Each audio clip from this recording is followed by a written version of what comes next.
नमस्कार। आपने natural farming के बारे में तो सुना ही होगा। आजकल ये काफी चर्चा में है। तो सवाल ये है कि क्या ये वाकई भारत की अगली कृषि क्रांति बन सकती है? चलिए आज इसी को थोड़ा गहराई से समझते हैं। तो सबसे पहले ये सवाल उठता है कि भाई हमें खेती के नए तरीकों की जरूरत ही क्यों है? देखिए, जो हमारी आज की खेती है ना, वो बहुत ज्यादा एनर्जी इंटेंसिव इनपुट्स पर निर्भर करती है। मतलब महंगी खाद, महंगे कीटनाशक। इसका सीधा असर ये होता है कि जैसे ही इंटरनेशनल मार्केट में कुछ ऊपर नीचे होता है, हमारी पूरी खेती पर इसका असर पड़ता है। हम बहुत ज्यादा वल्नरेबल हो जाते हैं। और यहीं पर नेचुरल फार्मिंग यानी प्राकृतिक खेती एक बहुत ही दिलचस्प ऑल्टरनेटिव बनकर सामने आती है। यह है क्या? सीधी सी भाषा में ये एक लो इनपुट इकोलॉजी बेस्ड सिस्टम है। मतलब कम लागत में प्रकृति के साथ तालमेल बिठाकर खेती करना। इसकी जड़ें हमारे ट्रेडिशनल नॉलेज में है। इसका मेन फोकस है सिंथेटिक केमिकल्स, मतलब खाद और कीटनाशक को पूरी तरह से हटा देना। इससे होता क्या है? सॉइल की हेल्थ सुधरती है और हमारी खेती क्लाइमेट रिजिलिएंट बनती है, यानी मौसम के बदलावों को बेहतर झेल पाती है। और हाँ, सरकार भी इसे national mission on natural farming यानी NMNF के जरिए प्रमोट कर रही है। तो आज हम 3 हिस्सों में इस पूरे मुद्दे को समझेंगे। पहले हम देखेंगे कि नेचुरल फार्मिंग के फायदे क्या हैं।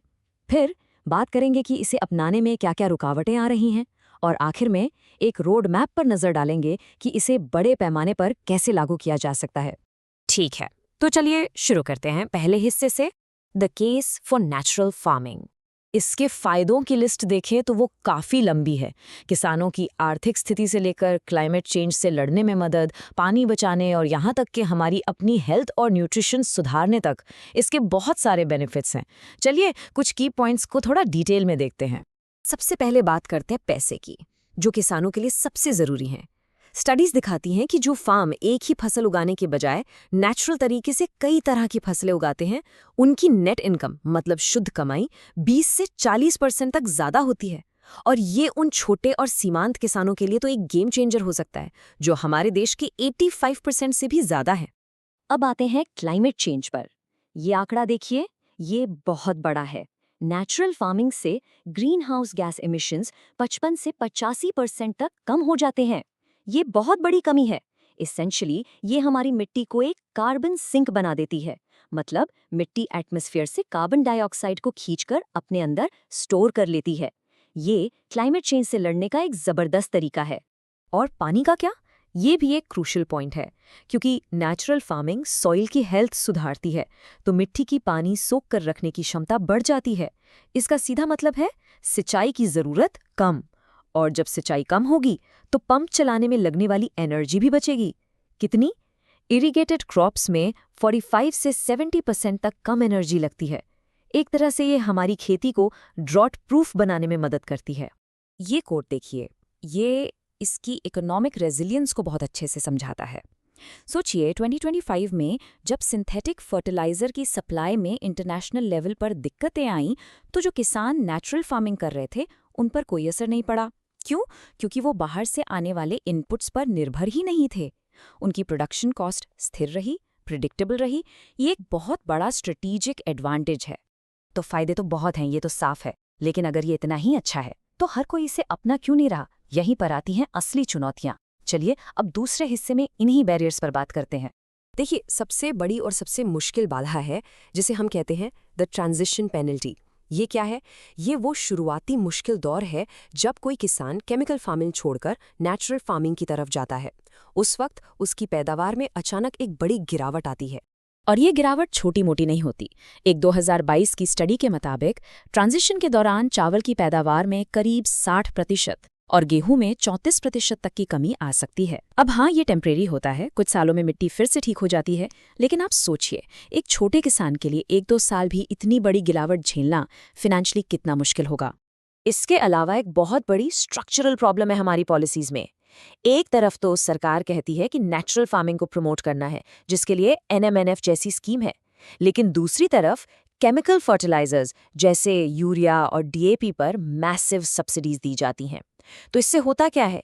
किसान के लिए बाय डिफॉल्ट केमिकल फार्मिंग ही ज्यादा आसान और ज्यादा सस्ता ऑप्शन बन जाता है। मैदानी बराबर नहीं है।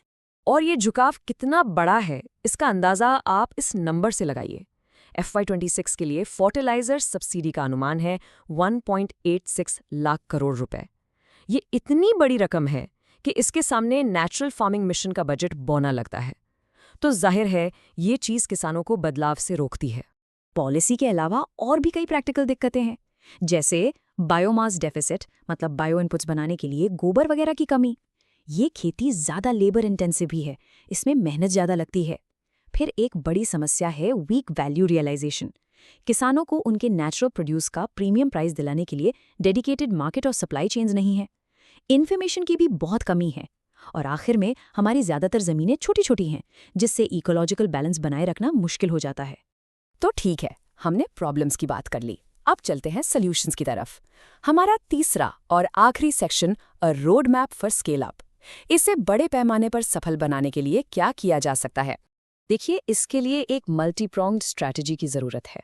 पहला, हमें गांव-गांव में बायो इनपुट सेंटर्स बनाने होंगे, जिन्हें विमेन सेल्फ हेल्प ग्रुप्स चला सकते हैं। दूसरा, हमें ग्रीन क्रेडिट और इंश्योरेंस जैसे फाइनेंशियल प्रोडक्ट्स डिज़ाइन करने होंगे जो किसानों को ट्रांजिशन के रिस्क से बचाएं। तीसरा, इंस्टीट्यूशनल प्रोक्योरमेंट, यानी सरकार नेचुरल प्रोड्यूस के लिए एक डेडिकेटेड सप्लाई चेन बनाए और प्रोक्योरमेंट में कोटा तय करे। और चौथा, जो बहुत ज़रूरी है, वो है लैंडस्केप लेवल सैचुरेशन, मतलब एक-एक किसान को बदलने के बजाय पूरे के पूरे गांव या इलाके को एक साथ ट्रांजिशन किया जाए। और इन सब में टेक्नोलॉजी एक बहुत बड़ा रोल प्ले कर सकती है, खासकर इन्फॉर्मेशन गैप को भरने में। ज़रा सोचिए AI ड्रिवन प्लेटफॉर्म्स के बारे में। ये प्लेटफॉर्म किसी जगह की मिट्टी, वहाँ के माइक्रोक्लाइमेट को एनालाइज कर सकते हैं और फिर किसान के फ़ोन पर रियल टाइम में एडवाइस भेज सकते हैं कि भाई अब इस कीट का खतरा है तो ये उपाय करो। ये अंडरस्टाफ्ड एक्सटेंशन सर्विसेज की कमी को पूरा कर सकते हैं और किसानों को ऑटोमेटेड ट्रबल शूटिंग भी प्रोवाइड कर सकते हैं। लेकिन ये सब शॉर्ट टर्म और मीडियम टर्म सॉल्यूशंस है। अगर हमें एक लॉन्ग टर्म फाउंडेशनल बदलाव लाना है तो हमें अपने एग्रीकल्चरल एजुकेशन सिस्टम को बदलना होगा।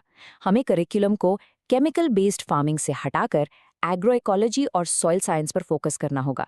तभी एक्सपर्ट्स की एक नई जनरेशन तैयार होगी जो इस विजन को आगे ले जा सके। तो आखिर में हम इसी सवाल पर आकर रुकते हैं, क्या पॉलिसी, फाइनेंस और टेक्नोलॉजी, ये तीनों एक साथ आकर नेचुरल फार्मिंग को भारत का न्यू नॉर्मल बना सकते हैं? ये एक बड़ा सवाल है और इसका जवाब ही हमारी एग्रीकल्चर का भविष्य तय करेगा।